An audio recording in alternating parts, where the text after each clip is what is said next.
Bismillahirrahmanirrahim. Assalamu alaikum viewers. Today I am here with another important video and another important topic which is also very interesting. It is The Sack of Rome by Francis Hackett. ये एक book है, ये modern English pros bye गाय बुआस। इसके अंदर का ये एक piece है जो कि आज मैं आपको एक्सप्लेन करूँगी। But before that, subscribe my channel for more informative videos. So let's start. पहले हम राइटर का इंट्रोडक्शन देखेंगे। Francis Hackett is an American writer and a biographer, and he makes use of Hollywood diction and mentality. Francis हैकेट American writer है और biographer है, और उसकी सबसे ज़्यादा प्रोमिनेंट बात क्या है कि वो हॉलीवुड डिक्शन यूज़ करता है। अब हॉलीवुड डिक्शन क्या होता है? हॉलीवुड डिक्शन इस तरह से होता है कि इस तरह से टेक्स्ट लिखा जाता है और इस तरह से सीन डिस्क्राइब किया जाता है कि ऐसा लगता है कि आप वो सामने अपने सीन देख रहे हैं, जैसे मूवी में प्रेजेंट करते हैं, जैसे आप एक मूवी देख रहे हैं, आपको वैसा फील होता है। इसलिए बहुत ज़बरदस्त बात है इस राइटर की कि वो इस तरह से प्रेजेंट करता है, इस तरह से लिखता है किसी चीज़ को कि ऐसे लगता है कि आप सामने से बैठ कर देख रहे हैं, यानी कि वो डिटेल्स बहुत ज़्यादा सीन की ऐड करता है। ये जो सैक ऑफ रोम है, it is taken from his biography Henry eight. Henry eight के ऊपर उसने बायोग्राफी लिखी है, उसमें से ये एक पीस लिया गया है। हेनरी कौन था? Henry was a king of England. असल में हेनरी एट जो है वो बहुत ही फेमस किंग है इंग्लैंड का, और वो हिस्ट्री में काफ़ी फेमस माना जाता है। उसने ही मैरिड 6 टाइम्स, उसने 6 शादियाँ की थी। He divorced his first wife and killed 4 and married his elder brother's wife Catherine of Aragon for 18 years.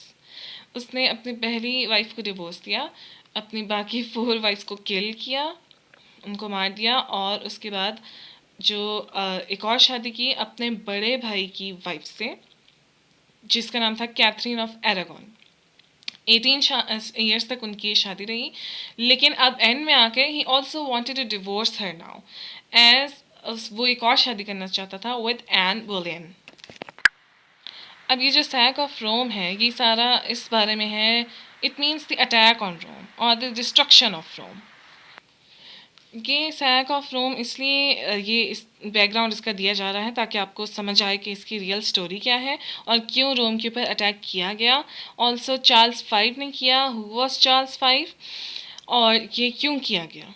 इसलिए I am giving you just a background of the whole chapter ताकि आपको पता चल जाए who was Henry and who was Charles and why this sack of Rome took place. So Catherine was actually aunt of Charles V. Charles V जो था वो emperor था Germany का 1527 में।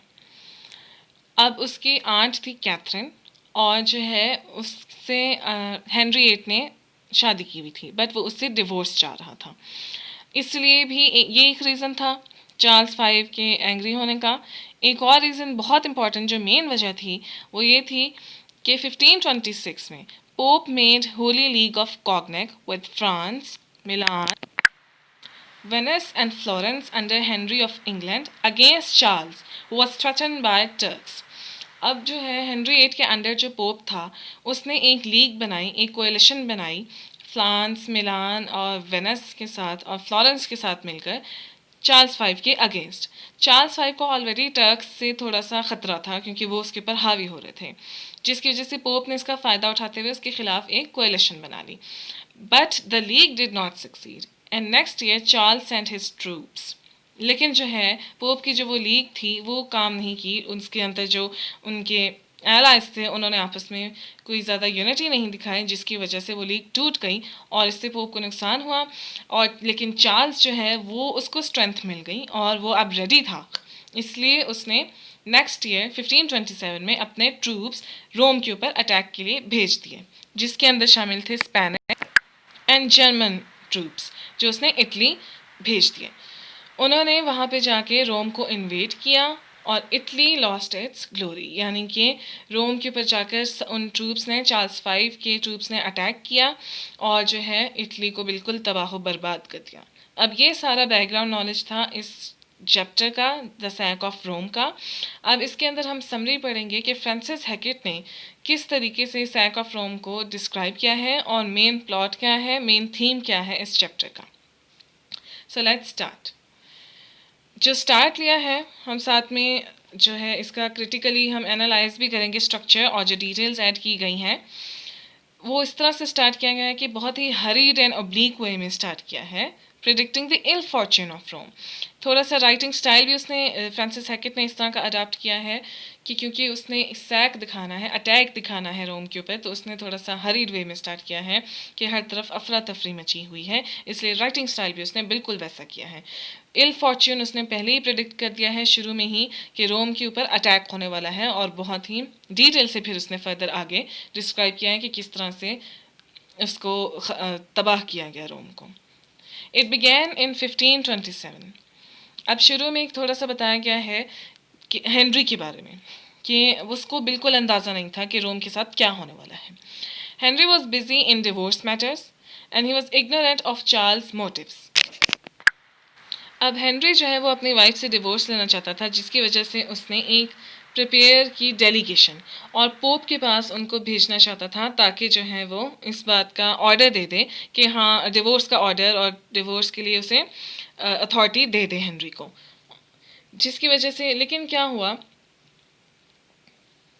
असल में जो है हेनरी ने पहले भी एक रूल तोड़ा था। Henry eight was also famous for bringing changes into the Catholic Christianity. जो रोमन कैथलिक्स की असल क्रिश्चियनिटी उसके अंदर उसने ढेर सारी चेंजेस लाई, इसलिए उसने रिफॉर्मेशन एंड प्रोटेस्टेंटिज्म को भी बहुत प्रमोट किया था।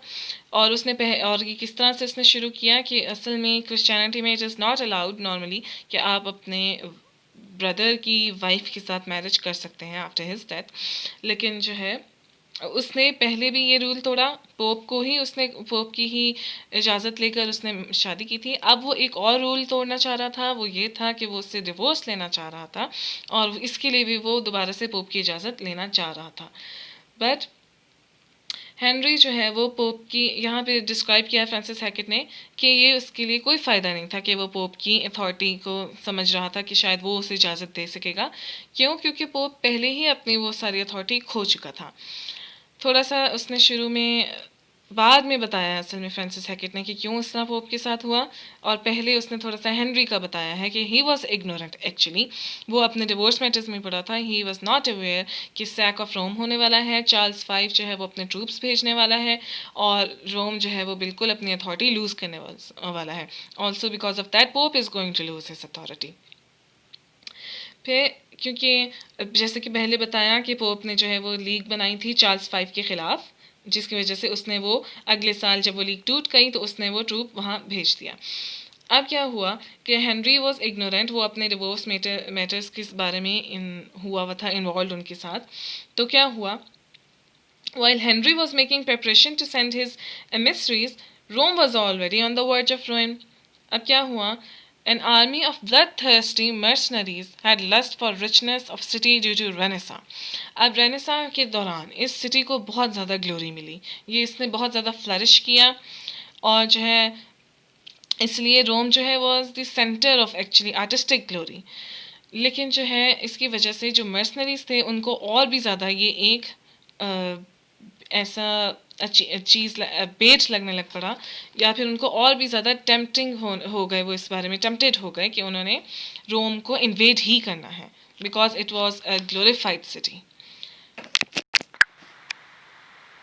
रोम जो है बहुत ही ज़्यादा फ्लरिश सिटी थी, रिचनेस से भरी हुई थी, और जो है जिसकी वजह से जो वो ब्लड थर्स्टी आर्मी थी उन्हें वो और भी एक प्राइज़ के तौर पे नज़र आ रहा था, और वो उसको अटैक करने के लिए बेसब्रे हो रहे थे। May 5 की मॉर्निंग को the military attack happened on Rome with no military discipline. जो चार्ल्स ने अपने ट्रूप्स भेजे थे ड्यूक ऑफ बर्बन के अंडर, उन्होंने क्या किया कि बिल्कुल ही हर एक चीज़ को इग्नोर करते हुए, मिलिट्री डिसिप्लिन को इग्नोर करते हुए सिटी को बहुत बुरे तरीके से इन्वेड किया। एंड वो जब सिटी में एंटर हुए उन्होंने थोड़ी ही देर में सारी स्ट्रीट्स ऑफ रोम को जो है खून से भर दिया और कत्ल व गारत शुरू कर दी, और हर तरफ चीखों पुकार थी। They robbed churches and palaces and killed seniors and nuns. उन्होंने चर्चेस का भी लिहाज नहीं किया और जो है सारे पैलेसेस में जाकर जितनी भी कीमती चीज़ें थी उनको लूट लिया, वहाँ से सब कुछ ले लिया। उसके अलावा नन्स और जो भी चर्चेस के लोग थे, डीकन्स वगैरह, या उनका कोई भी उन्होंने रिस्पेक्ट नहीं दी, उनके साथ बहुत बुरा बिहेव किया, उन सबको मार दिया, बुचर कर दिया बिल्कुल। और जो है जो भी चीज़ उनके हाथ आती थी उन्होंने वो जमा करना शुरू कर दी, सारी रिचेज़ और जितनी भी चीज़ें थी गोल्ड की बनी हुई या जितनी भी कीमती चीज़ें थी वो सारी उन्होंने जमा करना शुरू कर दी। और उन्होंने it was not simply a military attack, it was also some personal grudge. इस तरह से उन्होंने बुरा हाल किया रोम का। The complete ruin of city, and हर जगह जो है वो चीखों पुकार की आवाज़ें थीं और हर कहीं लोग मर रहे थे, and the whole city was terrified. Only castle Saint Angelo was spared. Pope flew through secret exit. अब क्या हुआ, अब जो मेन असल में जिस्ट है इस पूरे चैप्टर का वो यही है कि किस तरह से उसने हॉलीवुड डिक्शन यूज़ करके, फ्रांसिस हैकेट ने एक पूरी डिटेल से बताया है कि रोम को किस तरह से डिस्ट्रॉय किया गया। अब यहाँ पे पोप की जो है कंडीशन बताई गई है कि हाउ ही वाज रिडिक्यूल्ड, और हमने जैसे पहले कहा कि हेनरी जो है वो पोप की इजाज़त लेना चाहा था, जो विच वॉज इन वेन, क्योंकि पोप के पास कोई अथॉरिटी नहीं रही थी। अब क्यों नहीं रही थी वो यहाँ पे बताया गया है कि जब यहाँ पे रोम के हालात बहुत ज़्यादा ख़राब हो गए, हर तरफ आर्मी जमा थी और वो सब कुछ तोड़ फोड़ कर रहे थे, तो पोप ने अपनी जान बचाने के लिए अपने कुछ जो क्लोज लोग थे उनके साथ मिलकर एक सीक्रेट एग्जिट के ज़रिए पोप जो है वो वहाँ से फ़रार हो गया। अब यहाँ पे फ्रांसिस हैकेट ने बहुत ही ज़बरदस्त तरीके से इसको डिस्क्राइब किया गया है कि in fact the pope had run from the house of God to the house of emperors। किस तरह से उसने फेथ के ऊपर भी आयरॉनिकली एक रिमार्क दिया है कि वो हाउस ऑफ गॉड से भागकर, यानी चर्च से भागकर वो जा रहा था हाउस ऑफ एम्परर्स, यानी कि वो हेनरी की हेल्प लेने जा रहा था। यानी कि यहाँ पे पोप की भी जो कंडीशन है वो बताई गई है कि he had also no firm faith, और ये सब एक जो है एक दिखावा सा उसने बनाया हुआ था, और जो है बहुत ही आयरॉनिकली उसने एक सटायरिकल वे में फ्रांसिस हैकेट ने ये बात कही है। ऑल्दो पोप ने भागने की कोशिश की but he did not succeed, और आखिरकार वो जो है चार्ल्स की आर्मी से पकड़ा गया और he was ridiculed to very low status. उससे उसकी क्रिश्चियनिटी के सारी अथॉरिटीज़ भी हटा ली गई, उसके जो स्टेटस था उसको वो हटा दिया गया, उसके पास कोई अथॉरिटी नहीं रही, कोई पावर नहीं रही, और जिसकी वजह से यहाँ पे डिस्क्राइब किया गया है कि हेनरी जिसकी हेल्प लेना चाह रहा था या जिससे इजाज़त लेना चाह रहा था अपने डिवोर्स की, he was actually a servant of Charles servants, यानी कि जो सोल्जर्स थे चार्ल्स के वो उनसे भी नीचे स्टेटस का जा चुका था पोप, जिसकी हेनरी हेल्प लेना चाह रहा था। सो यहाँ पे हेनरी के ऊपर भी बहुत ज़्यादा मॉक किया गया है और उसकी इग्नोरेंस को यहाँ पे बताया गया है कि वो कितना इग्नोरेंट था, that he was not aware कि रोम के साथ क्या हो रहा है। ऑल्सो वो पोप की जो हेल्प लेना चाह रहा है, ही वॉज नॉट अवेयर कि पोप कितना ज़्यादा अपने स्टेटस से लोअर जा चुका है। So this was the whole summary of the chapter. अब हम यहाँ पे थोड़ा सा क्रिटिकल अप्रिसिएशन देखेंगे कि क्या क्या चीज़ इसके अंदर यूज़ की गई है।